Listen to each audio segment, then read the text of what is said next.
Hey everyone, welcome to the live stream. I hope you're having an awesome day today. Today we're going to be talking about lead generation strategies. And this is something that I hear time and time again from clients and prospects. They're concerned about lead generation. So we're going to discuss that today, some of the strategies. We're also going to, we've got a guest with us today, which I'll introduce to you in a second. And Jared and I will be moderating this and looking at the comments and everything as we're going through. If you have any questions as we're going through, don't hesitate to put them in the comments area, and we'd be happy to address them as we're going through. This is a topic which I think is one of those things that that is something that we need to discuss on a regular basis. So if you're having meetings to talk about lead generation, now everybody's in a different spot in their business. Some are in a growth mode where they're starting off and they're trying to get every little piece of business they can get. And then there are those who are been around for a long time, and they're basically maintaining their existing client base. But they do have some people that peter off, and then they have some people that come back in. And lead generation kind of works for everybody. It doesn't matter where you're at. It's just it depends on how much lead generation you want. So let's get into our other screen here. And here we have Jared, as you all know, is our moderator, and he's here to give us a hand on any comments that you may have. We have Harjap from Drive Lead here. Hello. Hey, Harjap, how's it going? Good. How are you, Gary? Good. So what we're going to do is we're going to kind of have a conversation, and Harjap's going to share some really interesting things with us. I came across Harjap, probably a couple months ago, maybe 3 or 4 months ago. Anyways, we kind of clicked, and there was, the things that we talked about and discussed about lead generation, because I was in sales long before the 30 years of doing CRM, and so I know all about lead generation old school wise, and then as I've matured over the years and kind of gotten into digital marketing and all that sort of thing, it has changed and it's adjusted, and there's pros and cons for all sorts of different ways you're going to do it. Harjap, I'm going to get you to go into more depth about yourself before you kind of do your presentation on this. But let's have a conversation around lead generation. Like back in the day when I was doing lead generation, this is when you went and knocked on doors. That was it. That was your lead generation. You went and did cold calls. And it took a lot of work. You had to be very productive. You had to be laser focused. And if you weren't, you had a bad month. And back in those days, most salespeople were 100% commission. There were very few that got a base salary and commission. And so you had to be on the top of the game. And so if you weren't, you had dips in your revenue, as the year went on. Now it's kind of changed. The lead generation has changed. It's hard to get into past what we used to call the gatekeeper, to get in to talk to the CEOs or the CFOs or whomever you're trying to get in the C class. So what's your experience going through from in-house, doing it yourself, and what does that look like, doing lead generation yourself? How do you perceive that? Yeah. So I guess I'll start talking from the same sort of point that you were, in the sense of like old type lead generation. So when I first started, I started off in a manufacturing company. I opened a company with my dad, and sales was the number one issue that we had in the beginning, because every company wants to grow rapidly. So when I started doing sales, I was also doing door knocking, because manufacturing even today is still very much in that old style of sales where nobody really wants to talk to you unless they know you or they have some level of relationship with you. So what I realized over time was that there's very few people who do that type of sales effectively. So even while me or you, for example, Gary, would do that type of sales well, because we know the product, we live in the product, it's very hard to pass that skill set onto a salesperson that you hire. And I find that to be the number one issue when you're actually trying to grow a company, is even though you yourself were able to close very effectively and prospect effectively, when you hire someone, they can't take that from you, and they don't have that level of product knowledge, no matter how much you put them through. Because from my perspective, I was a capable engineer and manufacturing sort of expert, right? I'm not going to be able to pass that to a salesperson. And I the same thing. And I specifically remember it took minimum 6 months for all of a sudden the light to turn on the salesperson. And that Yeah. was not just the salesperson, but it was even the technician, people that were doing CRM and technical stuff before they understood why they were doing what they were doing and how it affected business. So it was about 6 months to the day for both salespeople and technicians to all of a sudden the light bulb go on about what they were actually doing and why it was beneficial. So yeah, I totally agree. It's really hard to transfer that passion and knowledge and scope over to someone else.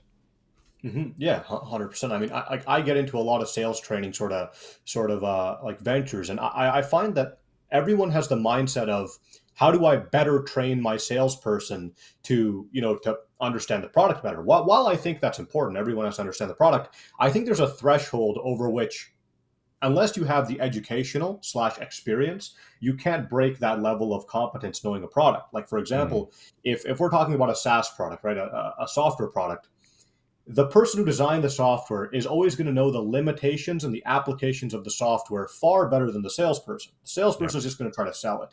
Yeah. So in our mind, the way I sort of looked at this and the way I sort of tried to conquer it was not by making my sales guys do what they weren't comfortable with, but giving them the tools and resources to do what they do best. So instead of spending so much time on having them understand the finer details of the product, I more or less would give them LinkedIn tools, email tools, different ways for them to maximize their outreach. So playing the volume game and then driving the conversations to the person that knows what they're doing.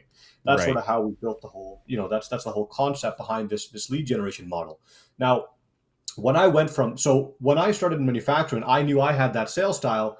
When I realized that I had one of the most effective ways, right? Talking, because when you own a company, you run to other people that own larger companies. Yeah. So I realized even with my friends who had larger companies than me, their biggest issue was keeping good sales guys and then having to train them all over again when they would lose them.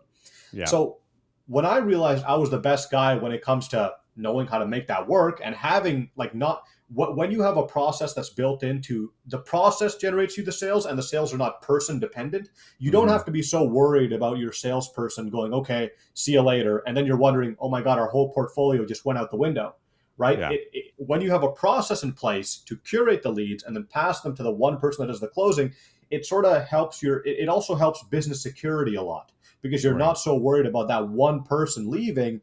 Instead, you have a process in place that works and that can replicate results. So when I introduced this to a lot of the people that I was speaking with, it clicked for them right away where they were like, oh, this is what I'm missing. That's how I Yeah. got into the whole lead generation game, is when I realized that I'm not only a manufacturing guy, but I can actually sell my skill set in this lead generation game to other companies and help them optimize. Right. And the biggest challenge is you hire these salespeople.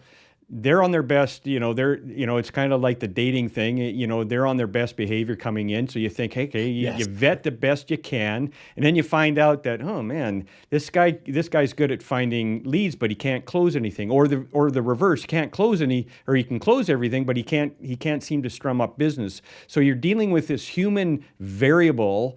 We Yes. used to call it wetware.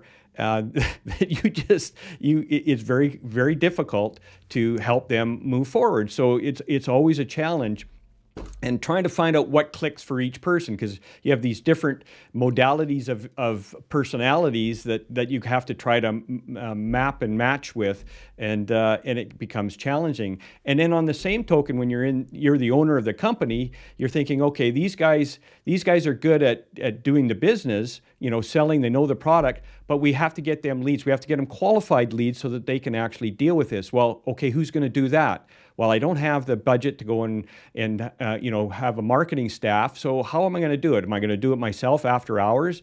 And that's what I used to do. I used to put in, Mhm. and probably like you, 15, 16 hours a day, because you do your stuff during the day, and then at night you are hammering at trying to create content and marketing material and all that sort of stuff. And that was before we have what we have today. I mean, we're talking 10, 15 years ago. We didn't have what we have today. And so there's a lot of challenges, and I had a full head of hair before I started this. So, that just goes with. Like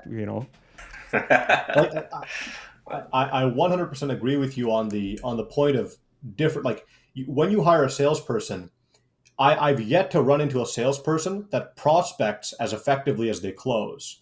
So what I always find is like when a business owner is looking for a salesperson to hire, they get sold on their closing ability, right? Hmm. Because a closer is going to close their employer, right? They're Right. gonna they're gonna Yeah. come at you with that same energy of, hire me, I'm the best, right? Whereas the prospecting guy doesn't have that same level of ability to have that conversation.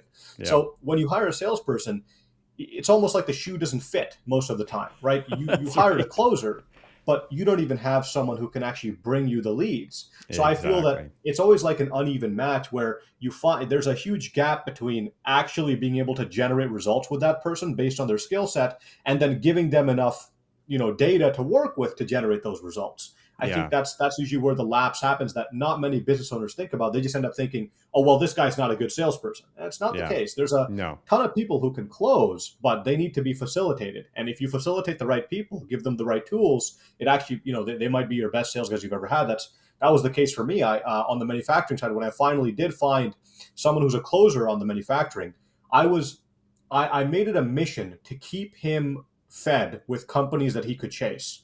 Yeah. And when because I realized that was his weakness, he doesn't sit well on the phone. He doesn't like doing 100 calls a day or whatever other numbers that people come up with, right? I found that if I have somebody else calling for him and vetting these leads and getting him conversation, this guy's the best seller alive, right? Yeah. You have to find the right fit. And I think when you have one person doing too many things, it's very hard to find the right fit for what they're good at. Yeah, and that's a really really good point. We hire these people, and don't get us wrong, we're all for having salespeople, no question. It's just a matter of, like you said, Harjap, knowing what their limitations are, what they can do, and augmenting what they can't do with somebody else that can do it, or something else, whether it's another process, procedure, outsourced, or what have you. It's understanding, that combination that you need to figure out to put together. And sometimes the CEO or the owner of the company may not be even the right person to even help figure that out, because it depends upon where they come from. I've had CEOs and owners of companies that have come from the operations part of the business and not the business part of the business, and that in and of itself is a bit of a challenge. So I Mm-hmm. mean, the best combination I've ever seen where you've got, an anchor like an accountant or a CFO, and then you've got this visionary CEO, and they come up with common ground to put all this stuff together because they can kind of vet off each other. But that's not always the case. You can do that in especially in small businesses, to be able to facilitate that. Mm-hmm. Jared, do we have any questions at this point as we're going through? Nope, no questions right now. Okay, Yeah. so Harjap, why don't you tell us a little bit about? So we understand that doing it in house, some of the challenges are, I mean, you've got to get the right people, you've got to have them in the right positions, understanding what their limitations and what their strengths are, and then if you're going to, in our modern day now that we have all sorts of communication mediums to be able to do lead generation, somebody has to go out and spend time doing some lead generation marketing.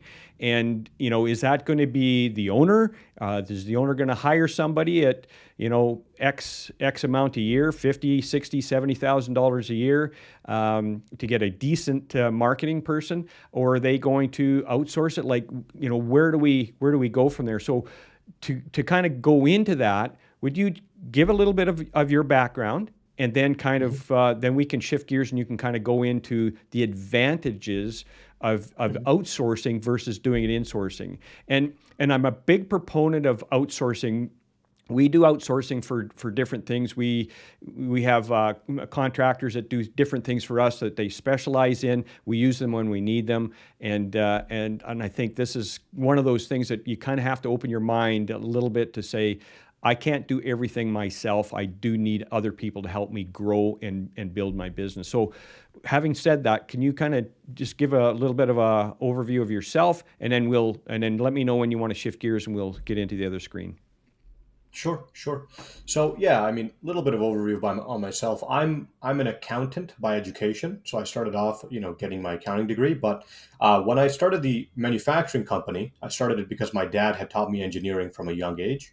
He told me I didn't need a degree in it because, he taught me basically everything there was to know about engineering in the manufacturing process, which is what I'm a master of. So when I started the company with him, I realized I found the operation side of manufacturing. I mean, this is probably surprising to anyone who knows manufacturing, but I found that part of it fairly easy. I found the sales side of it far more difficult at the start because I had an engineering brain. Right, when you have engineering brain, it's very hard to mix that into a salesperson sort of fit. So I had to find ways to offset that and make myself presentable and make myself decent enough at sales to get the job done. That's why I started looking into all types of automation and ways to make sales easier for myself, where I don't have to sit around looking for different ways to email someone. I could just have a software do it for me.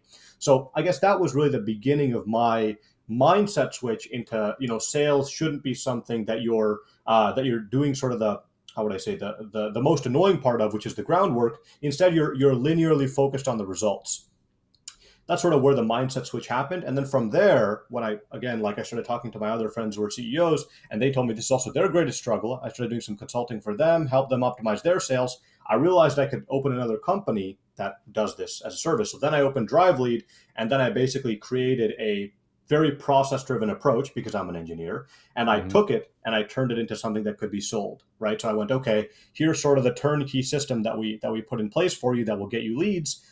We put it in place and it works. I think the biggest differentiator in our process versus other lead generation processes is that the first thing is we lay it all on the table first. So there's nothing that we do, that will come to you as a surprise when you're working with us. And the other thing is that we're it's rooted in reality. We're not telling you we're going to work some miracle or some magic trick that's going to get you leads. It's really all just market positioning and offer placement.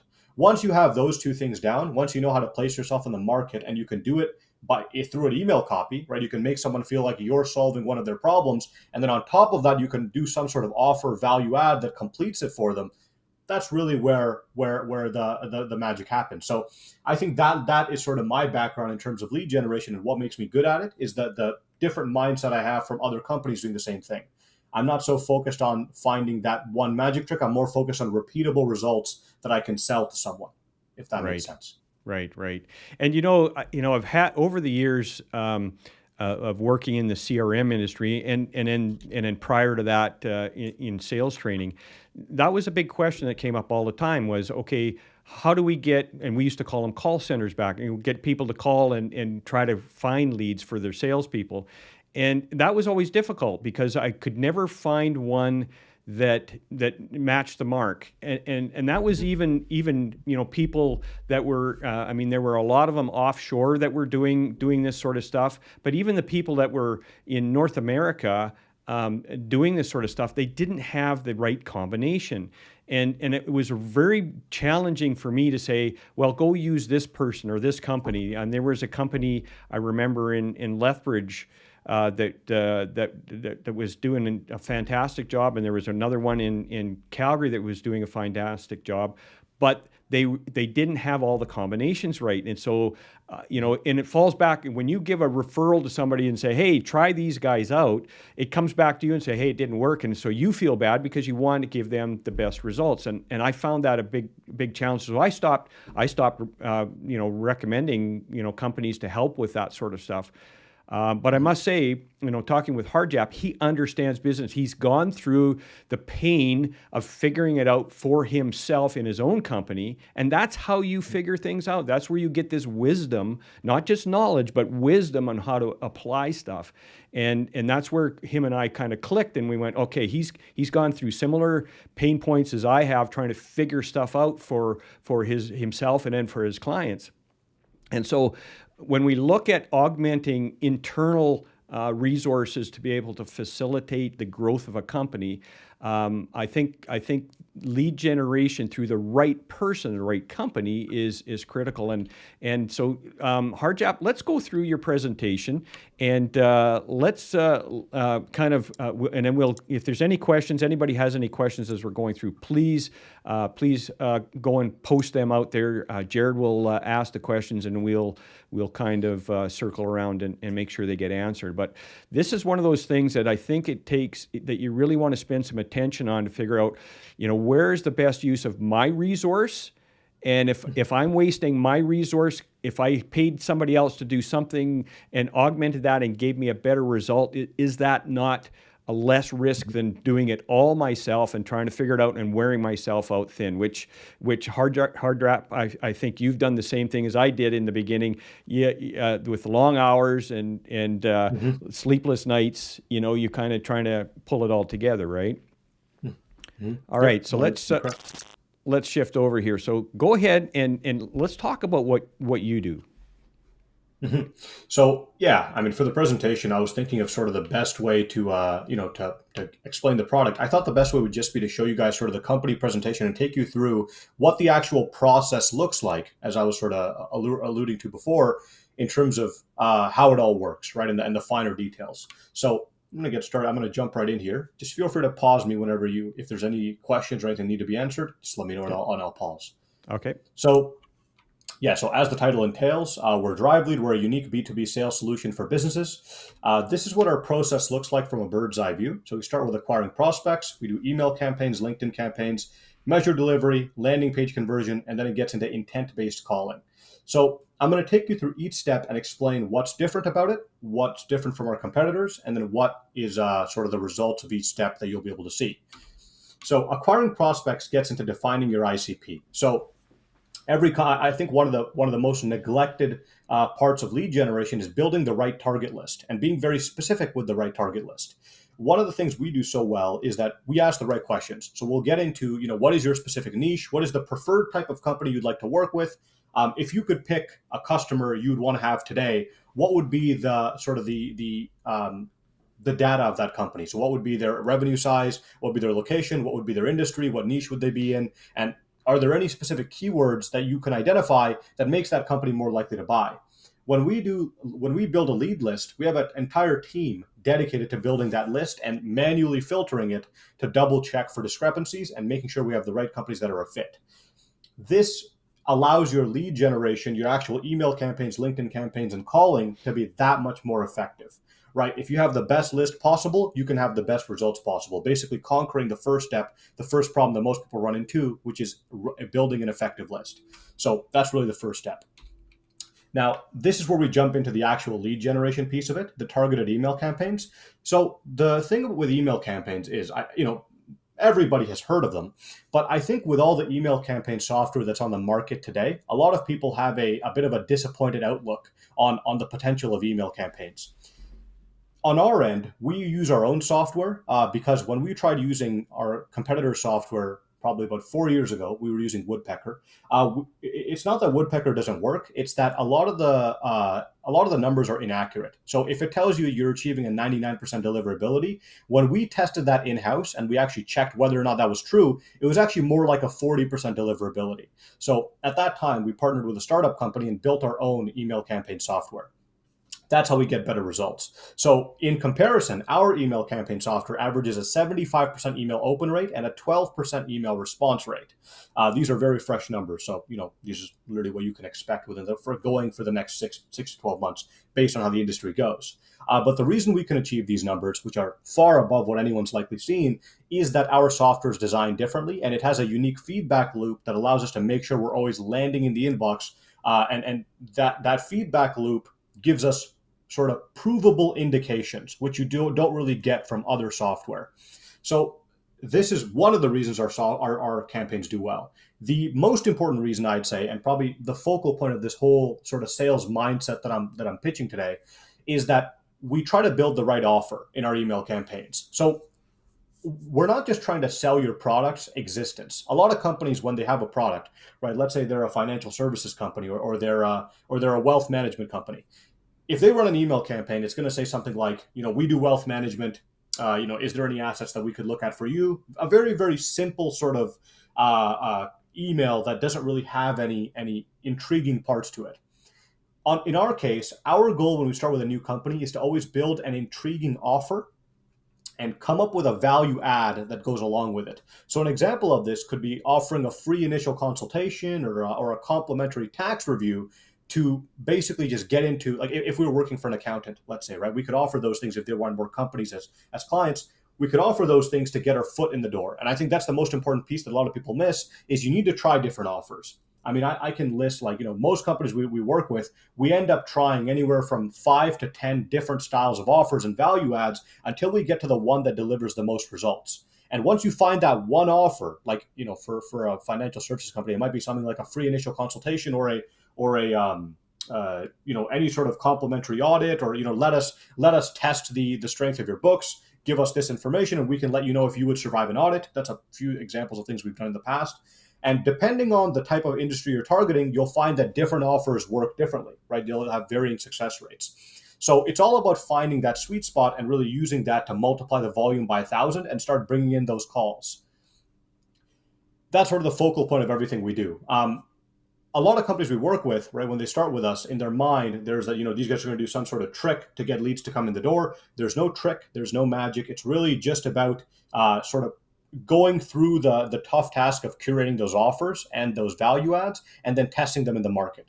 That's what our greatest strength is, that we are very good at analyzing the market and identifying what the right market position is for your product. So it's not just about offering the right product, it's about showing yourself the right way. So an example of this could be, we recently worked with a company that offers outsourced accounting personnel solutions. So they will basically outsource I guess the most basic tasks in your accounting organization overseas to help you save money. So they were advertising they could help people save 70% of their costs that they use to hire employees to do those same menial tasks that someone overseas could do. One of the biggest mistakes that we found in their messaging in their campaign was that they kept trying to list themselves as a staffing company. So all their messaging was, oh, we do staffing for accounting. We're going to help you find the right person at the right cost, at a lower cost.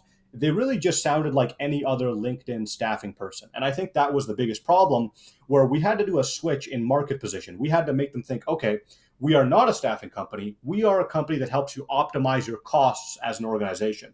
And when you sort of take the view of one of your prospects and switch it to the right, you make them think, okay, don't think of me as a staffing company. Think of me as, someone who's going to help you save money. That's usually where the magic happens, where you find that unique offer fit with the unique market position fit, and then you start selling everybody. And now everyone all of a sudden wants to have a conversation. So if I had to identify our greatest strengths as a company, it's really that. It's the identifying the offer and market positioning. So any questions on that so far, guys? I don't see anything, Jared. No questions. There was one question hold on. There is one question. It was asking if somebody's sort of on the fence about doing in-house or outsourcing their lead generation. What would those key factors be in determining, doing it in-house or getting, let's say, you guys to help them, for example? Mm-hmm. Mm-hmm. So I would say the key factors would be what sort of staff you have right now. The biggest cost associated with sales is the startup cost. So when you're right at the start, when you hire somebody and then you have to train them for 6 months to make them actually effective, I would say it's smart to keep it in-house if you already have someone that's extremely capable that can close deals. If you don't have someone, then I would say in the beginning stages, it's very smart to outsource, because then you can trust a company that's been around the block in your industry several times over and will have the copy ready and all the messaging ready within a month. Whereas on your end, you might have to develop the copy, work on the messaging, train the salesperson, all these things over a 6-month period. It doesn't make as much sense if you have to build a sort of a sales team. It makes more sense to outsource at that point. But if you already have someone that's effective, then I would say probably keeping it in-house might be a better bet. It just depends on your position at any given time. Does that answer the question, Jared? Perfect. Oh, thank you very much. Yeah, and I think also too is you can hire a salesperson and like we'd mentioned earlier on, you can have someone who's really geared towards closing, and then all of the work of lead generation, getting people to talk to is already being taken care of. So you you launch quicker into actually getting an ROI than you would if you had to do it all in-house from scratch right from the get-go. Yep, 100% agree on that. That's been our experience with a lot of startups that use us. Is they started their own sales team. They didn't like the amount of effort it took, and then they went, okay, let's hire a lead generation company, and they were much more satisfied with the results. So I think a lot of companies relate to that type of thinking. I think more companies relate to it when they actually see how much of a pain it is to build the sales team yourself. That's true. Yeah, I mean, once you get bit, then you know. Yeah. So yeah, let's keep pushing through. So the next step in this is LinkedIn messaging. Now, LinkedIn is very useful because it's basically another tool similar to email where you can achieve a low cost outreach to your prospects. The goal is to do as many low cost touch points as you can before you turn the phone on. So that's where LinkedIn comes in very handy. Now, even with LinkedIn, I think well, first of all, what we do on LinkedIn is connection request campaigns. That's what we like to do the most because it's sort of like an easy way to get someone's attention, and also it's not invasive to the point where like they can feel like you're getting in front of them without their permission. They have to accept your connection request to engage a conversation. But I think even on LinkedIn, the mindset switch is very necessary from what companies are doing today. So a lot of companies I start work with, and a lot of companies we consult for, I find that on LinkedIn, all their marketing team and their sales team, all the copy is very, very to the point sales. And I think to the point sales doesn't work as well as it did before. I don't think showing up in someone's inbox and saying, we sell, here's our product, buy it. I don't think that works nearly as well as it used to, because today, these days, that's what everyone is doing. So in our company, when we do LinkedIn campaigns, we made a bit of a switch about 3 years ago to more relationship type building messaging, where we won't say something like, here's the product, buy it. We'll say something like, well, first we'll introduce ourselves. So we'll build the rapport. We don't even try to sell them anything within the first 2 to 3 messages that we're engaging with them. After we've developed that rapport and that conversation with the person, then we will pitch the product and say, okay, now that we know each other, this is what I do, right? This is what I sell. Is it possible to have a conversation? And we find that the level of conversion that happens when you actually have a human-to-human conversation with someone, unsurprisingly, is far, far higher than if you just try to sell them. Even if you can achieve a higher volume by just doing to-the-point sales, the relationship-type building sales is a lot more successful in the long run, and that's sort of where our whole mind is focused on when it comes to LinkedIn. I think it's a critical fact that a lot of companies miss, is that you can achieve better results by just taking more time on each person instead of trying to sell every single person you run into. So that's sort of our experience on LinkedIn, and that's sort of the recommendation I would make to everyone, even if you don't use our service, is that try to use LinkedIn as a relationship building tool and try to sell people once they're comfortable with hearing out your pitch. You will have a lot more success if you try to be a friendly sort of network growing type of person instead of the salesman who just wants one thing. I think that it works far better in our experience. Now, pushing past LinkedIn, the next tool we use is landing pages. So I'm not going to talk too long on this because it's pretty straightforward, but landing pages are a great tool to track interest. If you put a link to your landing page at the bottom of your email, you can track whether or not people are clicking on it, and that will give you another indication as to who is actually interested. And then also you can install a lead tracker on the landing page to look at what they do once they get on the landing page. So if there's ABC company and they click on the landing page link, you'll be able to see what ABC does when they actually click it. So are they scrolling up and down? Are they clicking on the form to fill it out, but they're maybe half filling it out? You can see all this. These are all tools that you can purchase for your landing page. And that's what makes the landing page such a powerful tool in a process like this. Now, this slide is probably one of the most crucial slides to get into when it comes to lead generation. The last slide plays very well into this one. So measuring delivery in this case refers to measuring the engagement of the prospects with the campaign we're running. This is easiest to explain with an example. So let's say we're targeting 1,000 companies with a specific product or service, right, with your product. Out of those 1,000, you will get a response from, let's say, 200 companies. So you know that out of those 200 companies, they either said yes or no. So they yes want to have a conversation, or no, they don't, right? Either through email or LinkedIn. You got 200 responses. The remaining 800 companies, you have no idea what they think of you, right? They haven't said yes or no. They haven't replied to you in any way, so you don't know what they think of you. This part of this process, this slide is all about knowing what they think of you without contacting them. So we basically have a system, a lead scoring system, that will look at their email open rate, how many times did they open the email, who accepted the LinkedIn connection request, Did they go on our landing page? Did they read our LinkedIn DM? And then what did they do when they got on the landing page? With all these data points, we're able to score those remaining 800 companies that never replied out of 50. And the ones that score the highest based on their highest level of interaction are the companies that we're going to spend the extra energy to reach out to. So you will have out of those 800, we can narrow down 800 into 200 companies that are worth actually dialing the phone to. That's where we get into the next part, which is intent-based calling. So normally, if you were running a campaign to 1,000 companies and only 200 people responded, that's a good response rate without ever picking up the phone. But now you would want to pick up the phone and call those remaining 800 companies. That's where we would stop you and say, okay, instead of calling those 800, I could just tell you out of those 800 which 200 companies are likely to buy because they actually interacted with your material. We actually ran a study on this where we on one side, for a few of our clients we work for, we called the 200 companies, and the other side we called all 800. We found that when we called just those 200 companies, we're able to achieve 80 to 90% of the same revenue generated as if we were to call the other 800. So we know that this is an optimal use of time. Instead of making I think the stat these days, you can correct me if I'm wrong, is that 1 in 8 people pick up the phone. So just doing the math there, if you were to try to call 800 companies, you'd have to make roughly 6,400 calls to get a response out of everybody. And you could streamline that to maybe 4,000 or something. But on the other hand, what if you only had 200 companies that you knew had a high buying intent and you only had to make 800 phone calls, for example? You would be saving so much time for your salespeople because you're not wasting time calling people that haven't been responsive or didn't even open your email or might not even be at the office. That's another big reason is if someone is not reading any of your emails, someone is not opening up any of your connection requests, they might not even be in the office. They might be away sick, right? And you might be trying to reach out to somebody that's not there. This part of the process really gets rid of that and make sure that everyone you're trying to reach out to is actually present, where you're trying to reach out to them.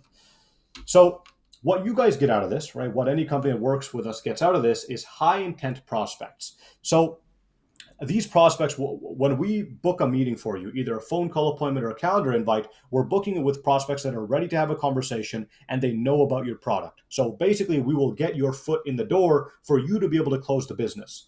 In my experience as a salesperson, right, or someone that's been through the ringer in terms of sales, I found the most annoying part is always developing that initial interest and getting somebody to be willing to have a conversation. If you're targeting the right market with the right list, you can say with a lot of confidence that most people on this list could buy my product if I had a conversation with them. And what this mindset tells you is that if you can just streamline the process of getting to the conversation, of getting to the actual meeting, you can close the vast majority of deals that you engage in, or at least be able to close your standard margin of them as if they were an inbound lead. So that's what we're very good at, is getting your foot in the door. Now I'm going to jump into the pricing to give you guys an idea of how much this would cost you if you were to use us or if you were to use us in a few different ways. So we offer our services in 3 ways. The first is the basic package, which is email campaigns plus LinkedIn.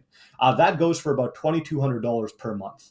Now, with the email campaigns plus LinkedIn, this covers everything from messaging, lead list generation, building out the copy, building out the landing page, and basically getting everything ready, and then actually launching and managing those campaigns for you on a monthly basis on the email software and on the LinkedIn.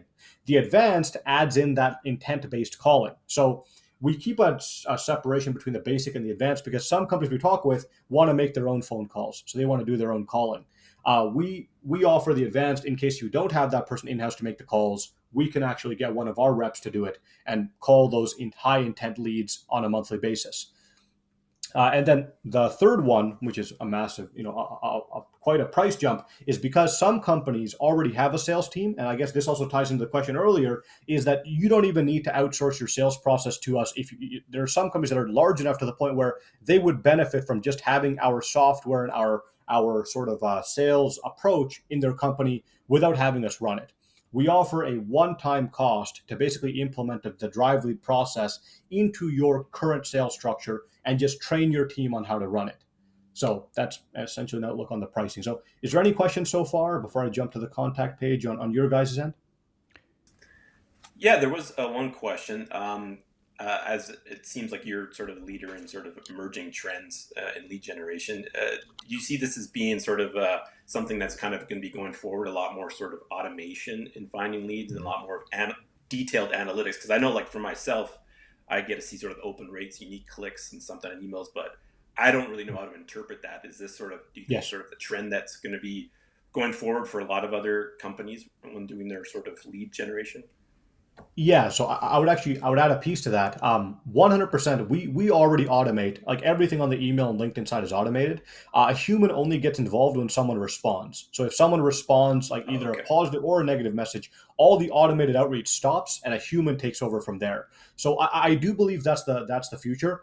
But at this moment in time, I think there's a fair balance between automation and then human interaction. Because if you leave it entirely automated, you might not convey sort of that human approach that people Hmm. want to hear when they're being sold to. Yeah. So we try to do it where it's automated up until the point of a conversation starts and then a human takes over. But on the same Hmm. token, we're actually very ahead of the curve on this because when we're deciding on the intent based, like on the lead scoring, when we're deciding which companies are worth reaching out to, we actually have an AI that will basically go through and mark which companies out of those 800, which 200 that it believes are most likely to buy. And we have found this Hmm. AI to be incredibly accurate. So we're actually on top of the curve when it comes to optimizing technology along with sales and using the new emerging stuff to sort of supplement that. Oh, very cool. Very cool.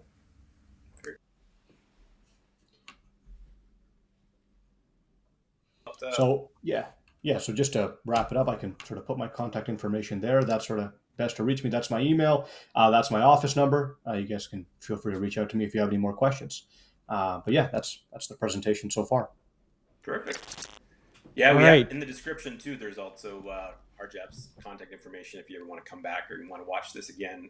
We also have his LinkedIn profile as well on there if you want to reach out to him that way. So there's multiple ways of being able to get in touch with him. All right, Mhm. right.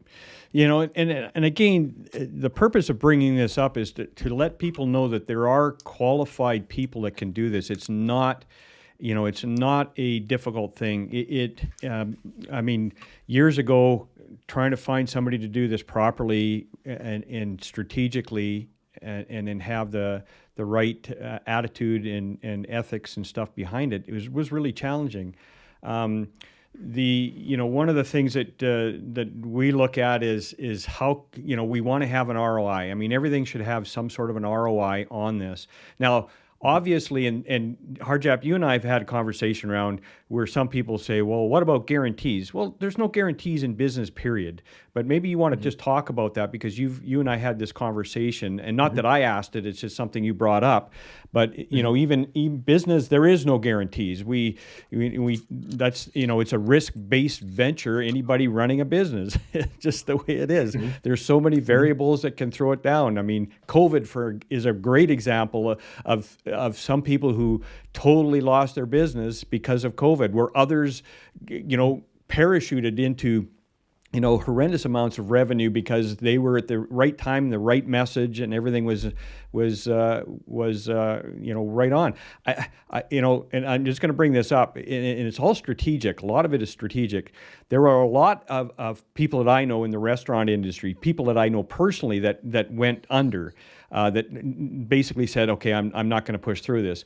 But then there are other companies that I know where they took a little different approach when COVID hit, and they said, hey, people can't come to us, but what we'll do is we'll offer the same service, and they can just come in and drive in, and we'll give them their favorite dish, and they can just pick it up. Well, they were actually getting, if you've got 30 tables in a restaurant, they were actually selling like if they had 40 tables, because of the different strategy. And it's just getting the Mhm. right mindset. And I think having the right mindset on lead generation is worth taking the effort to kind of sit back, have a cup of your hot beverage or cold beverage, and just saying, how can I make this work for our organization to either grow or sustain what we've got?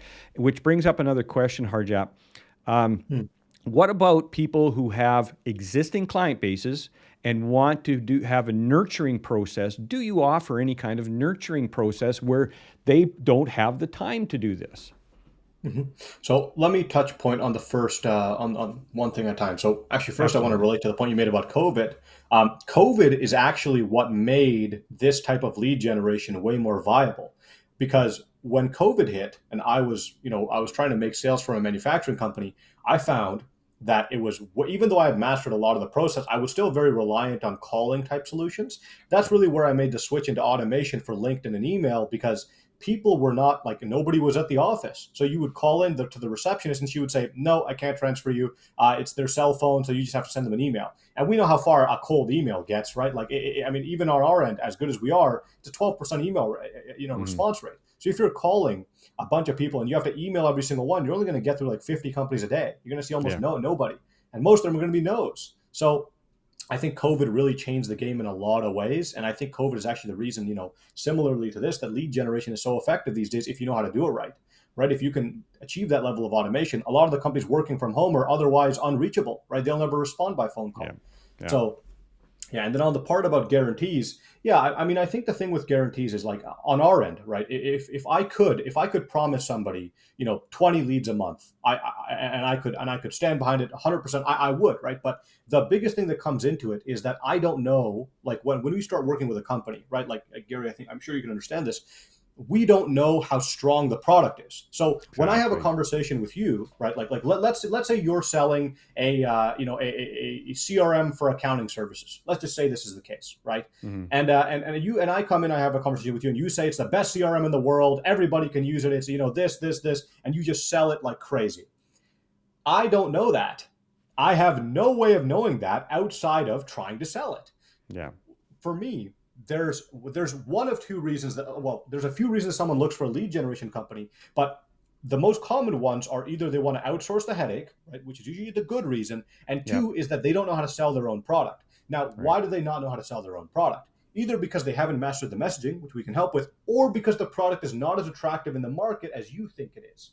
So a lot of the process starts off with, let's dive into, right, how attractive is the product? Let's try selling it. And then after a 3-month period, if we're seeing relative success, I've signed deals before where there's a minimum number of leads that we promise after that 3-month mark. Once we've had a chance to put our hands on the product and really try to sell it, and we can say, yeah, we can sell this reliably, it's an amazing product, I have no problem with any level of guarantees that people want. It's just committing to that from day one is very difficult when I have no idea how attractive the product is.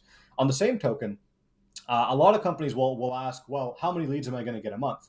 See, I think like if I gave someone 50 leads and they sold 0 of them, that means I did a terrible job. If I gave someone 5 leads and they sold all 5 of them, that means I did an amazing job. So the number of leads is realistically, it's unimportant, right? The most important thing is how many leads did I get you that you turned into an ROI? So the way we look at things as a company is from an ROI perspective. I like to really get into the numbers when I'm talking to someone in terms of how many leads do I need to bring you for you to see a positive return on this investment? Like do you need to sell 3 leads, 3 leads a month? Okay, what's your average closing rate? Okay, our average closing rate is 10%. Okay, so in my mind, I now know that if I want to work with you, I have to bring you 30 leads a month. Right. And based on whether or not I believe that our company can pull that off, I will sign the deal and I'll say, okay, yeah, I believe we can do this. Let's get on this. That's how I try to structure things, is in terms of an ROI. I don't like to look at things in terms of leads numbers because, again, you could be given an infinite number of leads, and if they're all irrelevant or not curated properly or not, figured out properly, they don't matter. What matters is really the quality of the lead, and then is the lead a fit? So maybe by having less leads, instead of getting a 10% closing rate, we can help you achieve a 40% closing rate if we optimize for a certain amount of keywords, right? There's a bunch of different ways you can optimize to save everyone's time. And I think that's really where we're strong. Now, your third question about nurturing. So I think, 100%. We run some campaigns right now where the goal is not to generate a new market, but to maintain the current market or sort of rediscover the current market. So some companies we work with, they have a very limited sort of profile of business they can engage with. So for example, we work with a software company that builds software for mining. And they only want to target companies that do $500 million plus in revenue in the mining space. Now, there's really not that many companies that are achieving those numbers, right? I mean, there are probably well over 1,000, but not much more than that. So it's a matter of, when you have such a limited market, you're not trying to look at, okay, how do we do volume? You're more looking at, how do I provide enough of a value add to engage this market on a repeated basis so that I can hopefully at some point convert a large number of these customers into me, like to work with me. And a few ways we do that is we do different value add materials being sent out instead of just for an introduction. So for example, that company that we were working with that targets the $500 million plus companies, we send the companies they're targeting different software tools they can use, different virtual tools they can use to calculate their mining efficiency, calculate their drill efficiency, help their CFO calculate whether or not they're paying the right amount on insurance. Just a bunch of like tools that seemingly are kind of random, but when the right person gets a hold of that tool, they remember you. So they go, oh, I want to calculate my risk on this, on this deal I'm working on. And then give them a calculator. Here's your calculator to calculate your risk. If you want to add any additional variables, use this tab over here. Offering people value adds that they don't expect otherwise, right? Like for example, where I learned this trick from is that when I was in manufacturing, I would always have trouble calculating the rate at which to cut material on a CNC machine. I'm not sure there's many people that can relate to that, but basically it's a calculation that has to be done. I kept going back to the same website that had a really good calculator I liked. It was like a really nice calculator, and I was like, wow, like I come back here over and over again. Let me see what else these guys do. And then I went and I saw they sell tooling. I was like, oh, I use these guys so much. They seem like they know what they're doing. They have this great calculator. Subconsciously, your mind goes, it associates that calculator with competence. So you go, okay, they're competent because I use their tool already. So the same sort of mindset can be applied to the recurring target market, where you basically go, okay, I'm going to give you a whole bunch of tools and you can sign up to this. I'm going to send you these tools to use, these software tools, these other, maybe a booklet on sales, maybe a booklet on this, that, whatever, to the point where someone goes, this person is delivering content that requires intelligence and content that shows that they're competent. I'm going to engage with them in some way. That's really how it happens when you have a limited target market. And that's how we've been able to get results for those sorts of businesses as well. Right. And so, and just so everyone knows, Harjap's company can scale and shift to what the need is, which is really important.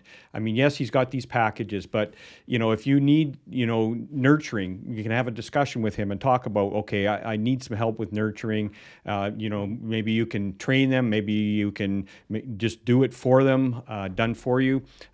So there's a lot of flexibility here. I think one of the takeaways from this for anyone who's on here and watching is to really just sit back and ask yourself, and before I mention this, one of the things that Harjap mentioned, which I think you really need to take close look at, is where he talks about ROI, that he wants an ROI. He's coming from an accounting background. He wants you to be successful for this, and that's why he's using the term ROI. What is the ROI for you? What do you need to make a profit out of this? We don't want you just to spend money and then all of a sudden you're at a break-even point, but what are you actually making on this? And so, having an intelligent conversation with him about where are you at right now and what do you want to achieve and is it doable? And Harjap and I have had conversations where, we have both left, we've both walked away from business because we knew that it wasn't a right fit, that we couldn't really help the individual out. And sometimes you need to do that. And so, having that trust, takes some time, obviously, in any business. But having someone that has the competency to do that and gain that trust quickly and be able to show you that, hey, we're on your side. We want you to be successful because our business success is based on your success. So you're successful, we're successful. It's a kind of a joint thing. Jared, do you have any questions yourself or any that have popped up for any of us on this call? No more. I mean, yeah, it seems definitely more about efficiency and quality when it comes to Harjap's business. Very much finding something high quality because you don't want to waste time. And there's so many things we can use for our time. And it's anything that can save time and money. It's like that's worth the investment, in my opinion. But yeah, absolutely. Harjap, any last comments before we wrap? I mean, last comments. I would say, if I had to leave a message for anyone looking to do better in sales, it would be to have better offers and to stop trying to sell your product as a blanket that everybody should buy. Instead, try to sell it as something that look at your target market first and say, okay, if I was a company in that target market, what value add or what thing would I really want? Right? It might be a free assessment of some kind, might be a free audit, might be some free software tool, could be anything. But just try to think from that perspective instead of the perspective of I'm a software company, buy my software. That's what everybody does, and that's why everybody struggles with it, right? Yeah. So I think that would be the comment I would want to leave everyone with, is just on a positive note, try to be more creative in your lead generation efforts. Right, right. Exactly. And for me, it's, you know, taking the time to sit back, take a Friday, tomorrow's Friday, take the Friday afternoon off and sit back and kind of analyze your business. What do you really want out of it? What gains do you want? And then you know, if you have any questions, what we're going to do is you know, you can give us a call, myself, or you can give Harjap a call. You want to have a 30-minute conversation to just, you know, talk about what you're wanting to do. We can arrange that, and so you can just put a comments in there and say, hey, I'd love to connect. We can have a meeting and just talk about, you know, what are your thoughts and where you're at, and see if there's a fit. And if there's a fit, maybe we can help you and create an ROI that is generating more revenue and more business for you. Anyways, everyone, thank you, Harjap, for your time. Really appreciate it. Really insightful. Jared, thanks as always. Oh, yeah. And we hope everyone has a great rest of your day. And again, thank you, everyone. Have yourselves a great trip. Great trip. You as well, Gary. Thank you so much. Bye for now. Great weekend. Yeah, got to choose the right words at the end of this, right? There you go. Have a great day, Closing everyone. Offer. Yeah, Yeah, bye for Get our now. closing offer, right? Yeah. Thanks, everyone. Bye for now.